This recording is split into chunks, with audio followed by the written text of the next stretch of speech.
August 1943, over the skies of Germany. The B-17 bomber shuddered violently as flak exploded around them, turning the morning sky into a hellscape of black smoke and burning metal. Captain James "Jimmy" Brennan gripped the control yoke with white-knuckled hands, his jaw clenched as he fought to keep the flying fortress level. "We got 2 fighters at 6 o'clock, Skipper," shouted Sergeant Billy Kowalski through the intercom, his voice cracking with adrenaline. The tail gunner's .50 caliber machine gun roared to life, spitting hot brass into the cramped compartment. "ICM!" Jimmy barked back. "Everybody hold tight." The 25-year-old pilot from Cedar Rapids, Iowa, had flown 19 missions over occupied Europe. Just one more, and he'd complete his tour. Just one more, and he could go home to Mary and little Sarah, whom he'd only seen in photographs. His daughter had been born while he was overseas. But fate had other plans. A Messerschmitt Bf 109 screamed past their port wing, its cannons blazing. The rounds tore through the bomber's fuselage like a hot knife through butter. The aircraft lurched violently to the right. "We're hit! We're hit!" Lieutenant Frank Delacroix, the co-pilot from New Orleans, yelled over the chaos. "Hydraulics are gone. Oil pressure's dropping." Jimmy's eyes scanned the instruments frantically. The number 3 engine was on fire, black smoke pouring from the nacelle. They were losing altitude fast, 12,000 feet and dropping. "Feather number 3. Cut the fuel," Jimmy ordered, his voice steady despite the fear clawing at his chest. Frank's hands moved across the controls with practiced precision. "Feathering now." But before they could stabilize, another burst of enemy fire raked across the cockpit. The plexiglass shattered in an explosion of crystalline shrapnel. Jimmy felt a searing pain tear through his right shoulder and chest. The world tilted. His vision blurred. "Jimmy!" Frank grabbed the controls as the captain slumped forward, blood soaking through his leather jacket. "Stay with me, buddy. Stay with me." Through the fog of pain, Jimmy heard the voices of his crew boys from farms and factories, from big cities and small towns. They were depending on him. "Get us home," Jimmy whispered, forcing his left hand back onto the yoke. Every breath felt like broken glass in his lungs. With Frank's help and pure willpower, Jimmy kept the crippled bomber airborne. The English Channel appeared below like a gray lifeline. They'd make it. They had to. The emergency landing at RAF Bassingbourn was brutal. The B-17 hit the runway hard, sparks flying as metal scraped against concrete. The landing gear, damaged beyond use, had collapsed on impact. The bomber skidded and spun before finally grinding to a halt near the control tower. Medical teams rushed to the smoking wreckage. They pulled Jimmy from the cockpit unconscious, pale, barely breathing. September 1943, Walter Reed Army Medical Center, Washington, D.C. Jimmy's eyes opened slowly, adjusting to the sterile white ceiling above him. His entire right side was wrapped in bandages, and his shoulder throbbed with a deep, constant ache that no morphine could fully touch. "Jimmy?" A soft voice. He turned his head painfully to see Mary sitting beside his bed, tears streaming down her face. In her arms was Sarah, now 8 months old, staring at him with curious blue eyes. "Mary?" His voice came out as a rasp. "I made it." She leaned forward, carefully avoiding his injuries, and pressed her forehead to his. "You're home. You're finally home." Over the next weeks, doctors examined him thoroughly. The news wasn't good. Dr. Harrison Mitchell, a stern-faced military surgeon with 30 years of experience, delivered the verdict with clinical detachment. "Captain Brennan, you sustained significant damage to your right shoulder, collarbone, and 3 ribs. Shrapnel remains lodged near your spine, too dangerous to remove. Your lung capacity is permanently reduced by approximately 30%. Jimmy stared at the ceiling, processing the words. "What does that mean, doctor?" Mary asked, her hand tightening around Jimmy's. Dr. Mitchell removed his glasses, cleaning them slowly, a gesture Jimmy would come to recognize as the doctor's way of preparing bad news. "It means Captain Brennan will never fly combat missions again. He'll likely never fly at all." The physical demands, the altitude, the G-forces, his body simply can't handle it anymore. The words hit harder than any flak burst. "Doc, wait," Jimmy tried to sit up, grimacing at the pain. "I can recover. Give me time. I can. Captain." Dr. Mitchell's tone was firm but not unkind. "I've seen men like you before. Men who think willpower can overcome physiology. It can't. You'll be medically discharged with full honors. You've done your part. It's over." Over the following months, Jimmy was transferred to a rehabilitation facility in Virginia. The place was filled with wounded men, some missing limbs, others bearing invisible scars that would never heal. He worked with physical therapists, pushing through the pain, desperate to prove the doctors wrong. But his body had limits. One cold November afternoon, during a routine evaluation, Jimmy attempted to climb a rope, a basic test for flight readiness. He made it halfway before his shoulder gave out. He fell, landing hard on the mat below. The supervising doctor, Major Ellen Hartley, helped him to his feet. "Jimmy," she said gently, using his first name, something doctors rarely did. "You have to accept this. You're never going to fly again." He stared at her, chest heaving, sweat dripping from his forehead despite the cool air. The truth of her words settled over him like a heavy blanket. That night, lying in his bed at the rehabilitation center, Jimmy stared out the window at the stars. Somewhere up there, his crew was still fighting. Boys like Billy Kowalski and Frank Delacroix were risking everything while he was grounded, broken, useless. A nurse came by with his evening medications. "You okay, Captain?" Jimmy didn't answer. He just kept staring at the stars, thinking about the sky he'd never touch again. December 1943, Cedar Rapids, Iowa. Jimmy returned home to a hero's welcome, a parade down First Avenue, speeches from the mayor, handshakes from strangers who called him brave. But he felt like a fraud. Real heroes were still overseas, still fighting. He was just a washed-up pilot with a broken body. Mary tried to help him adjust. She got him a job at her father's hardware store. It was honest work, but every time a customer thanked him for his service, Jimmy felt the weight of what he'd lost. At night, he dreamed of flying, of clear skies and the rumble of 4 Wright Cyclone engines. Then he'd wake up, his shoulder screaming in pain, and remember the truth. He'd never fly again. But war has a way of changing everything. And sometimes, when the stakes are high enough, the impossible becomes necessary. 3 months later, a man in a dark suit would knock on Jimmy's door with an offer that would change everything, a mission so dangerous, so critical, that they needed someone who'd already proven they could fly through hell and make it home.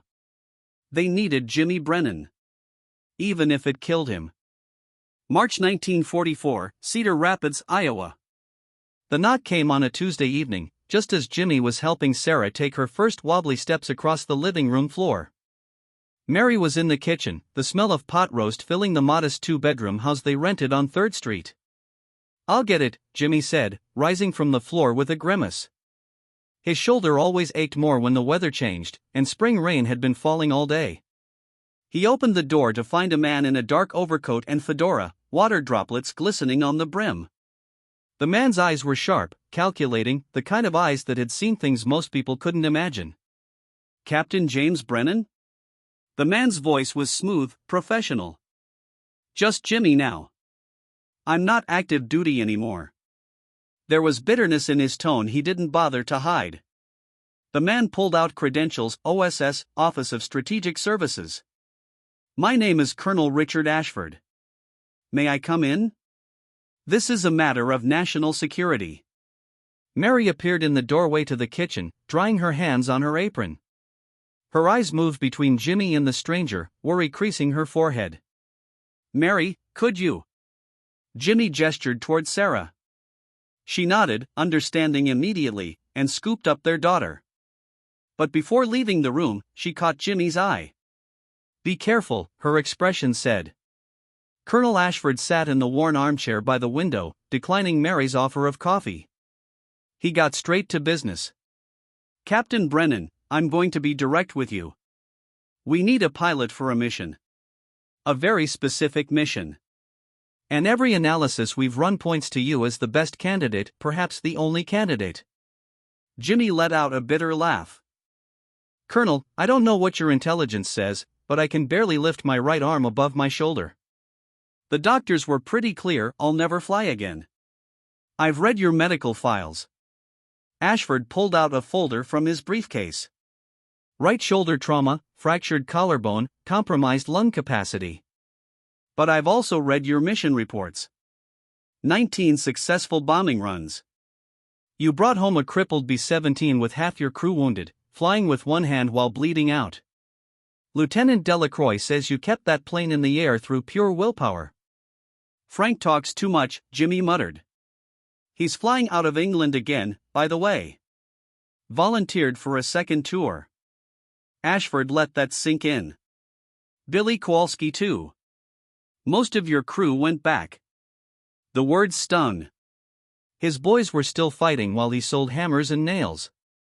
What's this mission? Jimmy asked, against his better judgment. Ashford leaned forward. What I'm about to tell you is classified at the highest level. If you decline, you never heard any of this. Understood? Jimmy nodded. We have intelligence that the Germans are developing a new type of rocket, the V2. It's unlike anything we've seen. It can hit London from 300 miles away. No warning, no defense. If they mass-produce these weapons, they could change the outcome of the war. Ashford pulled out photographs, grainy reconnaissance images of a facility in occupied France, near the coast. This is Château de Montclair, 40 miles inland from Normandy. The Germans have converted it into a research facility. Our sources indicate they're storing critical components, their guidance systems, fuel formulas, technical documents. Information that could help us counter the V2 threat. So bomb it, Jimmy said. Send in a squadron of B-17s and level the place. We can't. The chateau is surrounded by a French village, civilian population, women and children. A bombing run would kill hundreds of innocents. The Germans are counting on that. Ashford's jaw tightened. We need surgical precision. We need someone to fly a small aircraft, a British Mosquito bomber, at night, under radar, and deliver a team of commandos to destroy the facility from the inside. Jimmy stared at him. You want me to fly a combat mission? When I can barely pass a physical. The Mosquito is different from the B-17. Lighter controls, less physical demand. And it's a twin-engine aircraft, you'd have a co-pilot to share the workload. Ashford paused. But I won't lie to you, Captain. This is dangerous. The flight path takes you through heavy flak zones. The landing site is a field behind enemy lines, barely long enough for a Mosquito to touch down. And if you're captured. He didn't finish the sentence. Why me? Jimmy's voice was barely a whisper.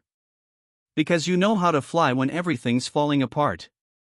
Because you've proven you can make impossible decisions under fire. And because Ashford's expression softened slightly, you're the only pilot we've found who has the experience, the skill, and the motivation to pull this off, despite your injuries. Motivation? Your crew, Captain. The boys you flew with. They're still over there. This mission could save thousands of lives, including theirs. Ashford stood, placing a card on the coffee table. You have 48 hours to decide. If you're in, call this number. A car will pick you up and take you to a training facility in Virginia. You'll have 6 weeks to prepare. And if I say no? Then we find someone else. Someone less qualified. And they'll probably die trying. Ashford moved toward the door, then turned back. Your country isn't asking you to be whole, Captain. Just willing. After he left, Jimmy sat in the silence, staring at the business card. Mary emerged from the hallway, Sarah asleep in her arms. Jimmy? Her voice trembled. What did he want? He told her everything. He'd never kept secrets from Mary, not about the war, not about the nightmares, not about the pain that never really went away. When he finished, she was crying silently, tears rolling down her cheeks. They told you you'd never fly again, she whispered. I know. You could die, Jimmy. Sarah needs her father. I need my husband. I know, he repeated, his voice breaking. Mary sat beside him, carefully shifting Sarah to one arm and taking his hand with the other. But you're going to go anyway, aren't you? He looked at her, this woman who'd waited for him, who'd raised their daughter alone, who'd held him through the nightmares and the pain. He wanted to lie, to tell her he'd stay, to choose the safe path. They're still out there, Mary. Frank, Billy, all of them. Still flying, still fighting. And I'm here, safe, while they... He couldn't finish. She nodded slowly, understanding what he couldn't put into words. You've always been a hero, Jimmy Brennan. I just wish you didn't have to be. That night, Jimmy stood in Sarah's room, watching her sleep. Her tiny chest rose and fell with peaceful breaths, so innocent, so unaware of the darkness in the world. I'm sorry, little bird, he whispered, using his nickname for her. Daddy has to fly one more time. April 1944, Camp Peary, Virginia, Covert OSS Training Facility. The training was hell. Jimmy arrived at the facility, nicknamed the farm by those who knew of its existence, to find a converted Mosquito bomber and a team of instructors who showed no sympathy for his injuries. You wanted to fly, Captain? Then fly. Major Patricia Donovan, a no-nonsense flight instructor who'd ferried bombers across the Atlantic, stood with arms crossed as Jimmy struggled into the pilot's seat. His co-pilot was a British RAF officer named Flight Lieutenant Oliver Hastings, a lanky man with a dry sense of humor and eyes that had seen too much combat. Lovely day for a near-death experience, wouldn't you say? Oliver quipped as they ran through pre-flight checks. Despite the pain, despite the doubts, Jimmy found himself smiling. Just like old times. The Mosquito was a beautiful aircraft, sleek, fast, built almost entirely of wood. The Wooden Wonder, the Brits called it. With two Rolls-Royce Merlin engines, it could outrun most German fighters. But flying it with a damaged shoulder was agony. You're overcompensating with your left arm, Major Donovan's voice crackled through the headset during their third training flight. You need to use your core strength, not just your arms. Easy for you to say, Jimmy grunted, wrestling the controls through a banking turn. Nothing about this is easy, Captain. That's why you're here. Over the next 6 weeks, Jimmy pushed his body beyond what the doctors said was possible. Physical therapists worked with him daily, finding ways to compensate for his limited range of motion. He learned to fly with modified techniques, using his legs more, positioning his body differently, letting Oliver handle certain controls. The commando team he'd be transporting arrived in early May. 6 men, led by Captain Thomas Tom Harrington, a former Philadelphia police officer turned OSS operative. Tough, experienced, and completely focused on the mission. Just get us on the ground in one piece, flyboy, Tom said during their first briefing. We'll handle the rest. And the getaway? Jimmy asked. Tom's expression darkened. We'll blow the facility, extract what we can, and signal for pickup. You'll land, we'll load up, and you'll get us the hell out. Total time on the ground, 12 minutes. And if something goes wrong? Then you leave without us. The mission information is what matters. We all know what we signed up for. As D-Day approached, though Jimmy didn't know the exact date, the urgency of the mission intensified. Intelligence reports indicated the Germans were accelerating V-2 production. Time was running out. On May 28, Colonel Ashford arrived at the farm with final mission briefings. Gentlemen, this is it. The operation is designated Fallen Star. You'll fly out tomorrow night, May 29, under cover of darkness. The Normandy coast will be your entry point. French resistance will mark the landing zone with signal fires. Maps were spread across the table. Flight paths, extraction points, contingencies. Weather forecast?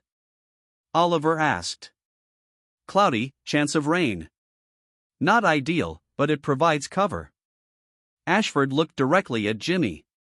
Captain Brennan, are you ready?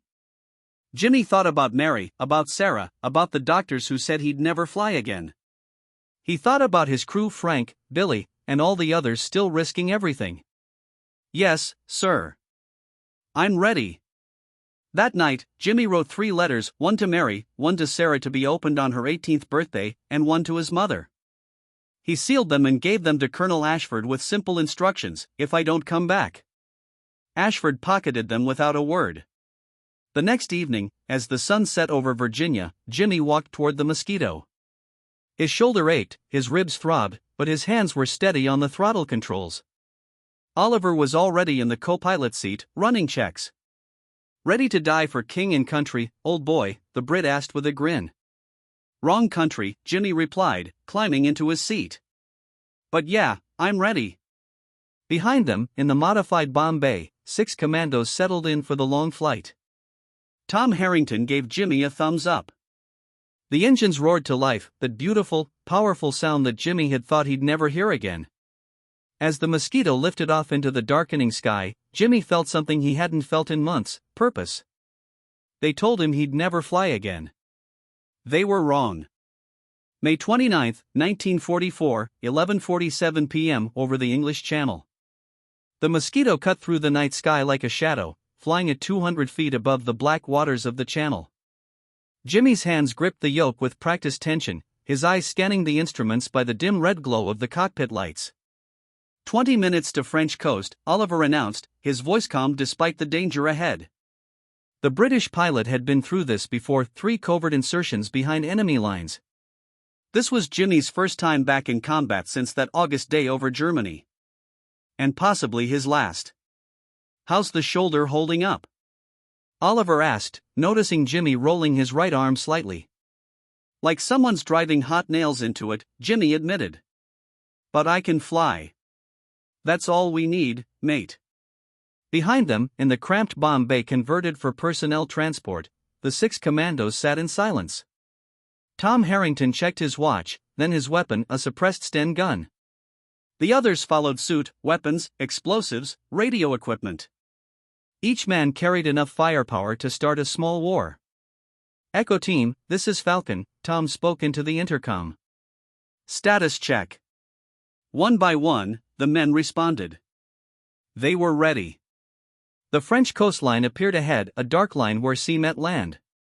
German radar stations dotted the shore, their invisible fingers reaching out into the night, searching for intruders. "Coming up on the gap in their coverage," Oliver said, referencing the intelligence briefing. The resistance had identified a narrow corridor between 2 radar installations, a window barely 3 miles wide. Miss it, and they'd light up every German anti-aircraft battery from here to Paris. "I see it," Jimmy replied, adjusting their course by 2 degrees. His shoulder screamed in protest, but he ignored it. Pain was just noise now. They slipped through the gap like a ghost. May 30, 1944, 12:23 a.m. over occupied France. The landscape below was a patchwork of dark fields and sleeping villages. Somewhere down there, French families slept in their beds, dreaming of liberation. The Allied invasion was coming, everyone knew it, but not yet. For now, the swastika still flew over France. "Flak at 10 o'clock, Oliver called out suddenly. Jimmy saw it, tracer fire arcing up from a German position 5 miles to their left. They'd been spotted, or someone was shooting blind, hoping to get lucky. "Evasive," Jimmy said, banking hard to the right. The Mosquito responded beautifully, her wooden frame flexing but holding. More flak burst behind them, orange flowers of death blooming in the darkness. "They're tracking us." Oliver's voice remained steady, but tension crept in at the edges. Jimmy dove, dropping to 50 feet above the ground, dangerously low, but below the effective range of the larger anti-aircraft guns. Trees flashed beneath them, a farmhouse, a church steeple that they barely cleared. "Lost them," Oliver confirmed after 30 seconds. "Nice flying." "Save the compliments for when we're home," Jimmy muttered, sweat dripping down his face despite the cold night air. They followed the route burned into Jimmy's memory, along the river, past the crossroads, between 2 hills. The Chateau de Montclair should be coming up in 15 minutes. Falcon to Echo Team, Jimmy spoke into the intercom. "Approaching target area. Prepare for landing." "Roger that," Tom replied. "We're ready." The signal fires appeared exactly where they should be, 3 points of orange light arranged in a triangle, marking the edges of the makeshift landing strip. French resistance fighters, risking their lives to guide them in. Jimmy circled once, checking the field. It was barely long enough, maybe 800 feet of clear ground. The Mosquito needed at least 600 to land safely. Margin for error, 200 feet. In the dark. With a damaged shoulder. No pressure, Oliver said, reading Jimmy's thoughts. Never any pressure, Jimmy replied with a grim smile. He brought the Mosquito around, lining up on the approach. The landing gear dropped with a reassuring thunk. Flaps down. Airspeed dropping. The ground rushed up to meet them. The wheels touched down hard, too hard.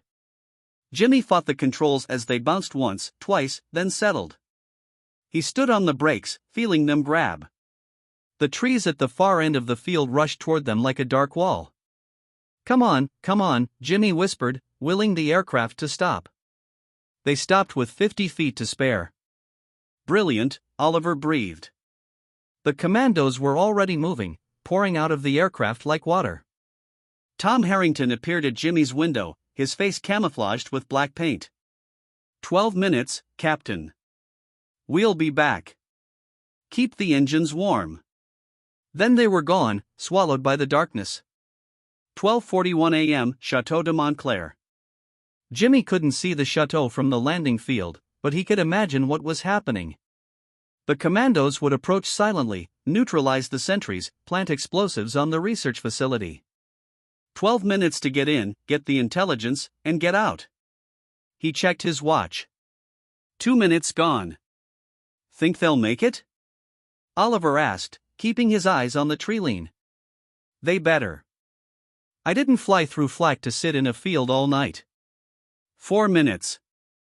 Jimmy's shoulder was throbbing worse now, the adrenaline wearing off. He reached for the morphine syringe in his first aid kit, then stopped.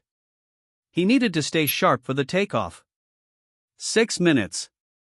A distant sound, gunfire. Short, controlled bursts. Then silence. That's not good, Oliver said. 8 minutes. More gunfire, louder now. Then an explosion that lit up the night sky. The chateau, someone had triggered the charges early. Bloody hell, Oliver swore. 10 minutes. Figures emerged from the trees, running hard.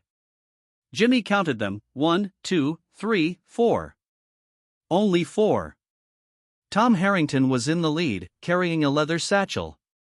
Behind him came 3 of his men, one of them limping badly. They reached the Mosquito and practically threw themselves inside. Go! Go! Go! Tom shouted. Where are the others? Jimmy demanded, not moving. Dead. Peterson and Clark didn't make it out. Now fly this damn plane. Jimmy's hands moved instinctively to the throttles. The engines roared. But taking off from this short field, at night, with barely enough room, it was nearly impossible. We're overweight, Oliver said, looking at the fuel gauge. They'd kept fuel for the return trip. With the extra weight of 4 men instead of 6. No choice, Jimmy said. He pushed the throttles to full power. The Mosquito lurched forward. Behind them, German vehicles appeared at the edge of the field, trucks and a half-track, searchlights sweeping the darkness. Machine gun fire sparked in the night. They found us, one of the commandos yelled. Bullets pinged off the Mosquito's tail section. A line of tracers walked toward them across the field. Come on, baby, Jimmy whispered to the aircraft, willing it to lift. They were running out of field. The trees loomed ahead, massive and unforgiving. 50 feet left. 40. 30. Pull up! Oliver shouted. Jimmy pulled back on the yoke with everything he had. His shoulder exploded in agony, something tore, something gave way. He felt a hot wetness spreading under his flight suit. But he kept pulling. The Mosquito lifted off with feet to spare, branches brushing the undercarriage. They cleared the trees by inches. You absolute madman! Oliver laughed with relief. Then he saw the blood. "Jimmy, you're hit." "Not hit," Jimmy gasped through gritted teeth. "Just reopen some old wounds." "I'm fine." He wasn't fine. His vision was blurring. The controls felt heavy in his hands. "Like hell you are. Let me take over." "No." Jimmy's voice was firm despite the pain. "I've got this." "Check on the men." Oliver reluctantly moved back to assess the commandos. One of them, Sergeant Mike O'Brien from Boston, had taken a bullet through the thigh. Oliver began applying pressure to stop the bleeding. Tom Harrington moved forward, holding up the leather satchel. "We got it," he said simply. "Guidance system schematics, fuel composition formulas, everything. This could help us counter the V2. What about your men?" Jimmy asked. Tom's jaw tightened. "Peterson took a bullet in the first minute, sniper in the tower we didn't see. Clark stayed behind to buy us time when the Germans discovered us. He held them off while we extracted the materials. Last I saw, he was still firing." Jimmy nodded. He understood sacrifice. Every man who went to war understood it. "Then we make sure he didn't die for nothing," Jimmy said. "Now sit down and hold on. We're not out of this yet." 1:15 a.m. over occupied France. The flight back was a nightmare. German fighters had been scrambled. Jimmy could hear them on the radio frequencies, hunting for the intruder. The Mosquito was fast, but Jimmy's injuries were catching up with him. His right arm was nearly useless now, blood soaking through his jacket. He flew primarily with his left hand, his feet on the rudder pedals doing most of the directional work. "Bandits at 6 o'clock. Oliver shouted, back in the co-pilot seat. "2 Messerschmitts." Tracer fire streaked past the canopy. Jimmy threw the Mosquito into a banking dive, pushing the aircraft to its limits. The fighters followed, their superior speed closing the gap. "They're gaining," Oliver said. Jimmy's vision tunneled. Everything else faded away, the pain, the fear, the fatigue. There was only the aircraft, the sky, and the enemy behind him. He remembered every trick he'd ever learned, every maneuver that had kept him alive over Germany. He jinked left, then hard right. He dove into a valley, following the terrain so close that treetops brushed beneath them. The German pilots, flying by instruments in the darkness, couldn't match his instinctive feel for the aircraft. One of the Messerschmitts pulled up, losing them. The other pressed on, still firing. "He's locked on," Oliver warned. Jimmy did the only thing left. He cut one engine, deliberately. The sudden asymmetric thrust threw the Mosquito into a violent sideways slip. It was a move of pure desperation, something no sane pilot would do at low altitude. The German, anticipating their flight path, fired where they should have been. His rounds hit empty air. By the time he corrected, Jimmy had restarted the engine and dove into a cloud bank. They emerged on the other side alone. The fighters were gone. That was... Oliver searched for words. That was either brilliant or insane. Probably both, Jimmy admitted, his voice weak. The English Channel appeared ahead, that beautiful stretch of dark water that meant safety, that meant home. "We're going to make it," Oliver said, something like awe in his voice. Jimmy didn't respond. He was focused on keeping consciousness, on keeping the aircraft level, on just holding on for a few more minutes. 2:47 a.m. RAF Tangmere, England. The approach to Tangmere was sloppy. Jimmy's landing was worse. They hit the runway hard enough to blow out one of the tires. The Mosquito skidded sideways before coming to a stop. Medical personnel and intelligence officers rushed to the aircraft. They pulled Jimmy from the cockpit, barely conscious, his flight suit soaked with blood. Tom Harrington handed over the leather satchel to a colonel from OSS headquarters. Mission accomplished. As they loaded Jimmy onto a stretcher, he grabbed the medic's arm. "The men, my crew. They're fine, Captain," the medic assured him. "You got them home. Now let us take care of you." Jimmy's eyes found Oliver, who was standing nearby, looking shaken but unharmed. "Good flying, partner," Jimmy managed. "It was all you, mate," Oliver replied, his voice thick with emotion. "All you." As they carried him toward the ambulance, Jimmy looked up at the sky, the first hints of dawn breaking on the horizon. He'd done it. Against all odds, against medical impossibility, he'd flown one final mission. And he'd made it home. June 15, 1944, Walter Reed Army Medical Center, Washington, D.C. Jimmy woke to the familiar white ceiling of a military hospital. For a moment, he thought he was back in September 1943, that the mission had been a dream. Then he saw Mary sitting beside his bed, and he knew it was real. "Hey," he whispered. She burst into tears, grabbing his hand, his left hand, he noticed. His right arm was immobilized in a complex brace. "They said you might not wake up," Mary sobbed. "They said you lost so much blood, that your shoulder was destroyed, that you'd." "I'm here," Jimmy said simply. "I'm still here." Over the next days, he learned the full extent of his injuries. The shoulder that had been damaged in 1943 was now completely destroyed. He'd torn muscles, ligaments, everything. The doctors said he'd never have full use of his right arm again. But he'd known that was a possibility when he took the mission. Colonel Ashford visited on the third day, bringing news. "The intelligence you extracted has already been put to use," Ashford said. "Our scientists are developing countermeasures to the V2. You may have saved thousands of lives, Captain Brennan." "Probably more." "And D-Day?" Jimmy asked. The invasion had happened on June 6. He'd been unconscious, but the hospital staff told him it was successful. "Our boys are pushing inland," Ashford confirmed. "The liberation of France has begun. In no small part due to missions like yours that kept the Germans off balance." He placed a small box on Jimmy's bedside table. "The Distinguished Service Cross, by order of the President. For extraordinary heroism in action against enemy forces." Jimmy stared at the box. "Clark and Peterson, the men who didn't make it back. Do their families know?" "They've been notified. And they'll receive honors as well." After Ashford left, Jimmy asked Mary to open the curtains. Sunlight streamed into the room, warm, golden, alive. "What happens now?" Mary asked softly. "Now."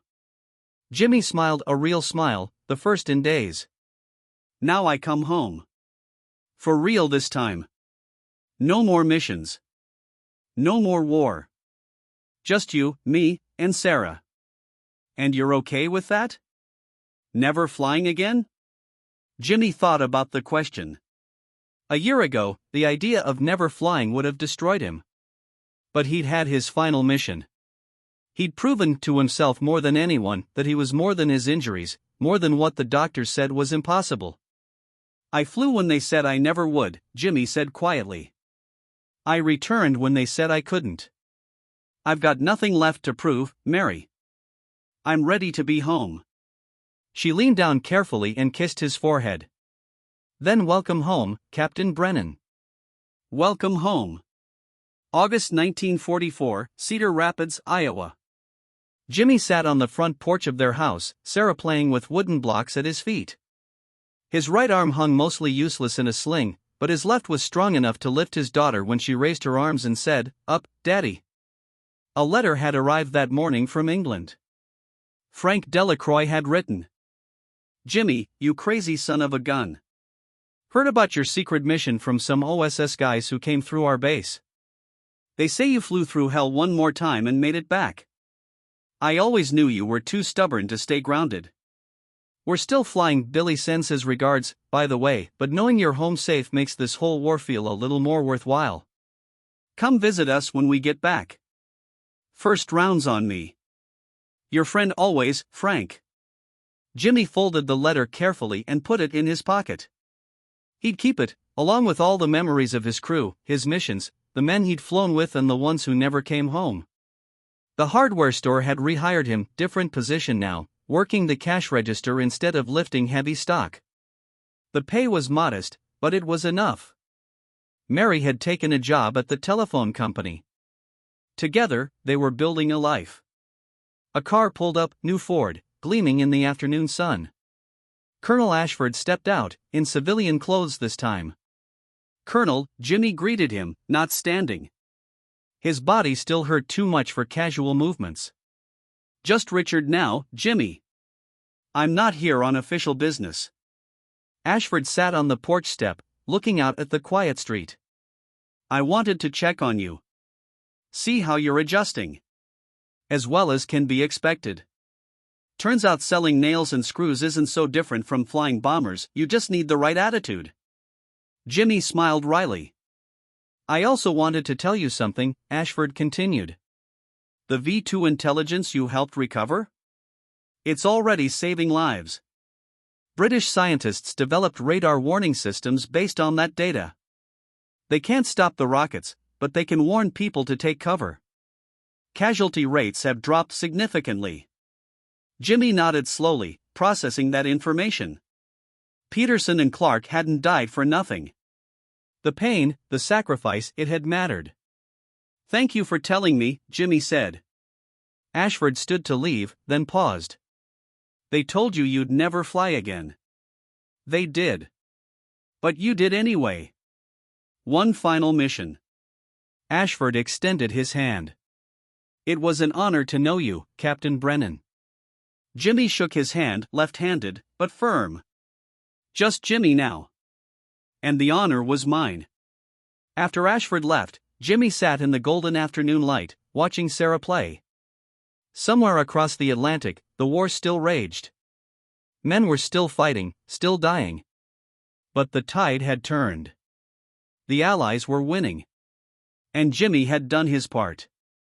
His flying days were over, truly, permanently over this time.